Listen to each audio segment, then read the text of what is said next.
ஒரு ஊரில் நடந்த சம்பவம். கறிக்கடைக்காரர், கத்தோலிக்க கிறிஸ்தவர், ஆனால் பூசைக்கு வர்றது கிடையாது.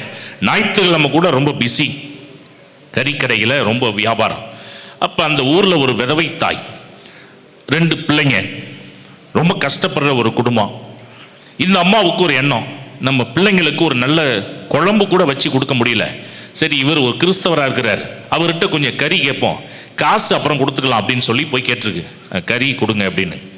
அப்போ அவர் சொல்லியிருக்கார், நான் கறி கொடுத்தா நீ எனக்கு என்ன கொடுப்ப அப்படின்னு. இந்த அம்மா ரெகுலராக பூசிக்கு வரக்கூடிய ஒரு தாய்.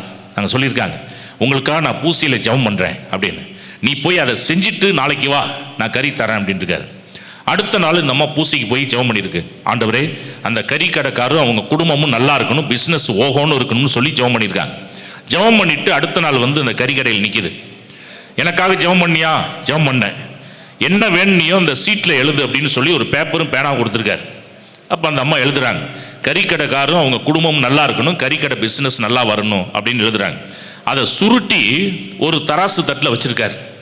இவர் சொல்லியிருக்காரு அந்த அம்மாவை பார்த்து, இந்த சீட்டுக்கு எவ்வளவு எடை வருதோ அந்த எடைக்கு தான் நான் கறி கொடுப்பேன் அப்படின்னு சொல்லி அந்த எழுதின சீட்டை ஒரு பக்கத்தில் வச்சுட்டு ஒரு சின்ன பீஸு கறி எடுத்து இந்த சைடில் வைக்கிறார். தராசை தூக்கி பிடிக்கிறாரு, அந்த தட்டு கீழவே போகல, அப்படியே நிற்கிது. மறுபடி 1 கிலோ 2 கிலோ 5 கிலோ கறி வரைக்கும் வச்சு பார்த்தாலும் அந்த தட்டு கீழே தாழ்ந்தே போகல. இந்த சீட்டுக்கு ஈக்குவலாகவே அந்த தட்டு நின்று கொண்டு இருக்கின்றது.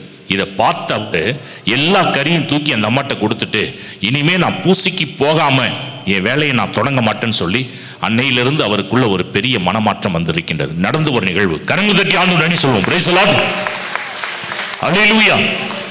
பிரியமானவர்களே, அப்ப நம்மளுடைய வாழ்க்கையில ஆண்டவரை தேடி வரும் பொழுது நமக்கு ஆசீர்வாதம் உண்டு.